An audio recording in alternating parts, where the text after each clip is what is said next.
Hello, punctuation marks and sarcastic remarks. My name is Joseph Moore and you're watching The Jeldon Show. Today I will be using this short video to teach you the subjunctive mood. That's right, it's a grammar day.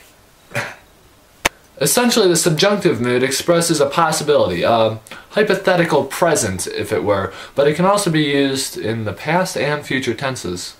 You may already be comfortably using the subjunctive tense, but have no really any knowledge of it. Possibly because it really doesn't deviate much from the current tense. The only real way in which it strays from, I guess, the normal present tense is in the case of the he, she form of the verb. Normally, in the present tense, you say he writes, but in the subjunctive tense, you say that he write. An example of this is, it is required that he write a paper about raptors. If you want to use subjunctive in the I form of the verb, you could do that too, but it would be the same thing. So you could say, I eat cake, or you could say, it's important that I eat cake.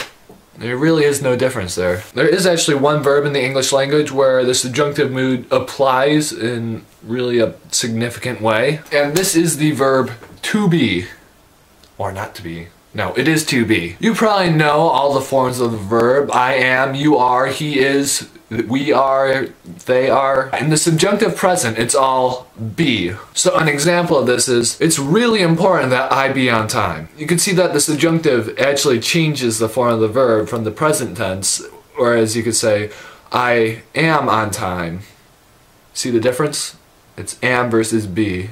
This is grammar, people, not very hard. In the past tense, for pretty much every verb, you just tack an ed on it, and it doesn't change at all. So you could say, I pissed my pants. In the subjunctive tense, you could say, if he pissed his pants, he would be very embarrassed. But, very much like the present tense, the verb to be in the past tense also has a strange way of kind of conjugating it for the subjunctive. You probably know I was, you were, he was, they were, we were. In the subjunctive, it's all were, okay?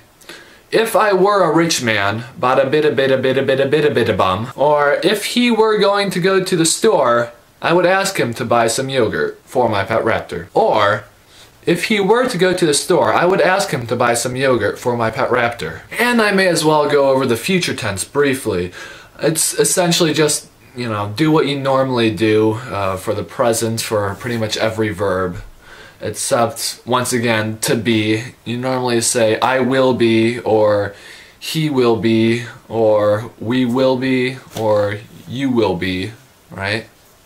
Well, instead in the subjunctive, it's if I were to be, which you probably already knew anyways, so there's no point in me going over this. But, you know, may as well go over an example. If I were to be a rich man, then I would have all the money in the world, and I would buy raptors. Okay, so that's your lesson. By now you may be asking, Joe, what do I need to use the subjunctive tense for if it just conveys the same message as using the regular form of the verb? There is no point to the subjunctive outside of literary circles. So unless you're going to be writing a book and you say, he lists instead of list, I hope you don't mind doing that. You really won't be needing to use the subjunctive. So, with that being said, the last 4 minutes or so of your life have been completely wasted on this video. Not that you were going to be doing anything useful in that time anyways.